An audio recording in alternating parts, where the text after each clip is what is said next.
Okay, so when you think of conscious rappers, you might think of like Akala, you might think of like Common, and you think like someone like Common or Akala should have accumulated maybe more sales, but they both do exceptionally well in each of their lanes.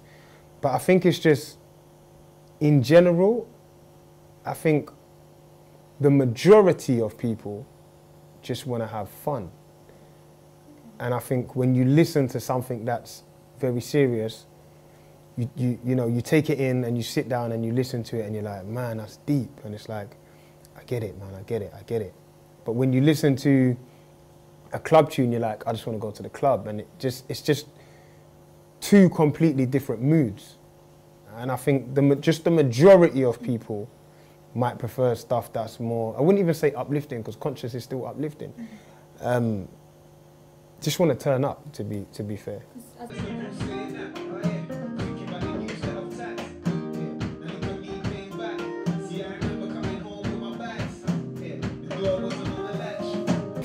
Being a conscious rapper, you definitely face a challenge that people say or think you're boring.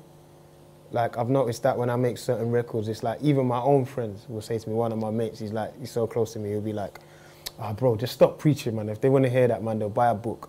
And I'm like, all right, cool, I get it. But I get that that's just some people's philosophy on the whole thing. But it's just important to understand. But with me, it's like, some days I wake up and I'm like, I might see something pop up on my Twitter and I'm like, I'm going to want to challenge this lyrically. I'm going to want to speak about this.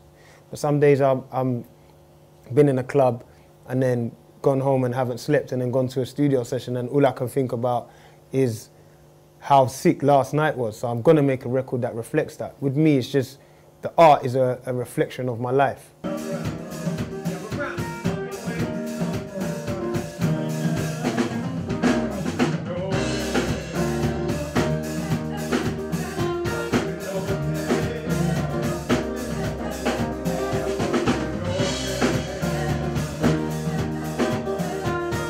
I think hip-hop right now is very diverse. A lot of it I like, a bit of it I don't like.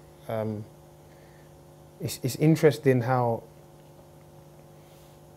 to come through, you used to have to go through a series of things. Like, you used to have to be mad credible, you used to have a background check, you used to have to freestyle your head off, like rapping for time. And then now it's like, you might have a rapper that will pop up, boop, he's got one tune and it's come through. And now he's as big as the guy that has done like 25 mixtapes, put in 100,000 hours of his time or whatever. And it's like, it's not weighing up sometimes, you know? But I always say to people, like, and people, there is a lot of frustration with artists as well. They're like, oh, how come this, how come that?